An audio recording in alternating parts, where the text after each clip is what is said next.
కొన్నిసార్లు ఏమవుతుంది అని అంటే ఈ డిజిగ్నేటెడ్ డైరెక్టర్ ఎవరైతే ఉన్నారో వీళ్ళకి కూడా partners, designated partners who works or else working partner అనొచ్చు కదా మనం. So designated partner is a correct word. Working partner అని మనం అనుకోవచ్చు కలోకియల్గా వర్కింగ్ పార్ట్నర్, రైట్. సో ఈ డిజిగ్నేటెడ్ పార్ట్నర్కి ఒకసారి కంపెనీ స్టార్ట్ చేసిన తర్వాత పని చేస్తుండగా మంచిగా నడుస్తుంది, మంచిగా పని చేస్తున్నాడు అని అంటే ఈ also keep getting some offers from out side. Correct. ఇలాంటి ఇష్యూస్ కూడా చాలా మంది ఫేస్ చేస్తారు. అప్పుడు ఈ ఇన్వెస్టర్కి ప్రాబ్లం అవుతుంటుంది. ఇక్కడ వీడు ఎక్కడో బయట చేసుకుంటే వీడు సరిగ్గా కాన్సన్ట్రేట్ చేస్తారు, వీడు లేకపోతే వీడు ఎక్కడో చేస్తుండే అని వీడికి తెలిస్తే అది వీడిని లోపల గుచ్చుతా ఉంటుంది. So all this happens. అప్పుడు ఏంది పరిస్థితి మరి? దీన్నే మనం సాఫ్ట్వేర్ కల్చర్లో మూన్ లైటింగ్ అంటామండి. ఓకే. అంటే మూన్ లైటింగ్ అంటే ఒక కంపెనీలో ఆల్రెడీ ఒక ఎంప్లాయీలా వర్కింగ్ పార్ట్నర్గా డైరెక్టర్ కూడా ఒక ఎంప్లాయీ కిందని లెక్క. From share holder point of view they are investors, directors are front end, వాళ్ళు కూడా పార్ట్ ఆఫ్ కంపెనీ ఎంప్లాయీస్.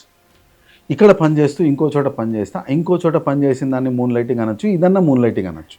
అంటే ఏడ ఎక్కువ టైం ఇస్తున్నామో అది పర్మనెంట్ అవుతుంది, పక్కది మూన్ లైటింగ్ అవుతుంది. పార్ట్ టైంని మనం మూన్ లైటింగ్ అంటాం. రాయల్గా మూన్ లైటింగ్ అంటాం. పార్ట్ టైం బాగాలే కదా, మూన్ లైటింగ్ అంటాం.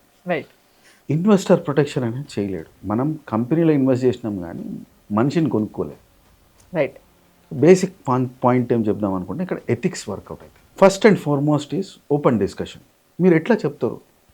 ఇప్పుడు మన దగ్గర ఒక అనుమానం ఉంది, అనుమానానికి ఒక బలమైన కారణం ఉండాలి. మీరు ఒక వ్యక్తితో మాట్లాడుతున్నారంటే నిజంగా అట్లాంటి సిచ్యువేషన్ ఏం లేదనుకోండి, మీ అనుమానానికే బేస్ లేదు, మీరు ఒక మంచి వ్యక్తిని పోగొట్టుకుంటారు కదా. లేదు, మీ అనుమానానికి బేస్ ఉంది, ఆ ఎవిడెన్స్తో మాట్లాడండి. ఫస్ట్ ఫండమెంటల్ థింగ్ మనం మాట్లాడుకుంటే మనకు వచ్చే evaluation bus last quarter, last before quarter, last year performance ఇట్లా ఉంది, సడన్గా పర్ఫార్మెన్స్ ఇట్లా మారింది. సిచ్యువేషన్ అదే ఉంది, క్లయింట్స్ వాళ్ళే, సర్వీస్ అదే, మరి ఏం మారింది, ఎందుకు డౌన్ఫాల్ వస్తుంది అని మీరు అడగచ్చు. ఒక వ్యక్తి టెక్నికల్ ఆన్సర్స్ ఇస్తాడు, అది మనం అర్థం చేసుకొని సాల్వ్ చేస్తే ఒక పద్ధతి. లేదు మనకు అర్థం కాలేదు, కొంచెం డీటెయిల్గా అడగచ్చు.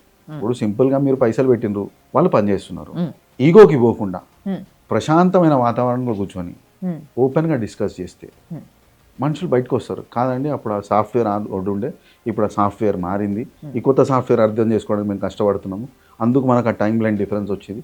జెన్యూన్ ఇష్యూస్ ఇవి. నిజంగా వాడు చేస్తున్నాడు, మీకు ఎవిడెన్స్ దొరికింది, డైరెక్ట్గా ఎవిడెన్స్ పెట్టి మాట్లాడండి. ఎవిడెన్స్ పెట్టి మాట్లాడినప్పుడు మీకు ఒరిజినల్గా కంప్లీట్ టైం ఇచ్చాడు కాబట్టి డ్యూటీ బౌండ్. ఇప్పుడు ఇవ్వట్లేదు కాబట్టి అయితే మీరు ఇన్వెస్ట్మెంట్ నుంచి ఎగ్జిట్ అడగచ్చు, లేదా ఆ వ్యక్తిని తీసేసి ఇంకో వ్యక్తిని పెట్టుకోవచ్చు.